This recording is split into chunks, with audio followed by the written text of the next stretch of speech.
so lonely, broken angel. I'm so lonely. Military. It seems you and Juan Guaido thought that many in the army would desert the regime very quickly. Why have they not done that?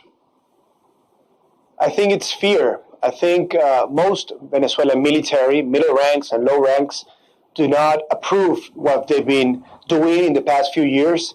Remember that on February 23rd, 5 members of the indigenous communities in the southern part of our country were killed.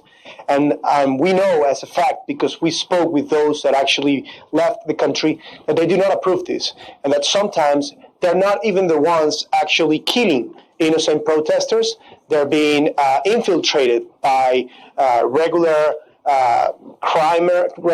thugs who are put in place and are dressed as military for them to commit these crimes. I'm sure that the feeling that we saw in the border states where hundreds of military left the army, it's everywhere. But the difference is that it's very easy for those in the border to have left the country, but those in other regions obviously have a lot of obstacles to overcome to be able to do the same. But I'm sure that the feeling of discomfort, that the feeling that we saw on the border where more than 500 military men left the army, it's spread throughout the entire country.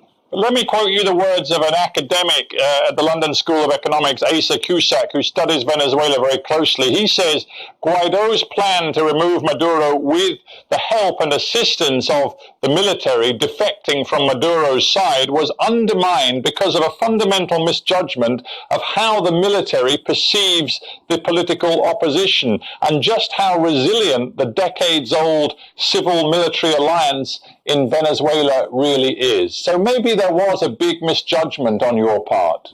Well, it is possible, of course. I'm not going to say that we are perfect and we do not make mistakes. But I do not agree with that. I think the military are not happy. They're not satisfied with what we're going through. And I think they have a lot of fear. That's what all the military that left the country told us. We know as a fact from their stories that the Cubans are in fact present inside the army, that they are being watched all the time, that the military is being watched every day, and that they're being threatened. Last year, more than 200 military were in prison at the beginning of the year. So that tells you that something is not right. That tells you that it's not true, that there is a strong alliance between Maduro and the army. But on the other hand, that there is a lot of blackmail, that there is a lot of pressure, and that there is a lot of fear within the military who is not able at this point to support the Constitution and to support the claim that we should have free and fair elections. I'm so lonely, broken.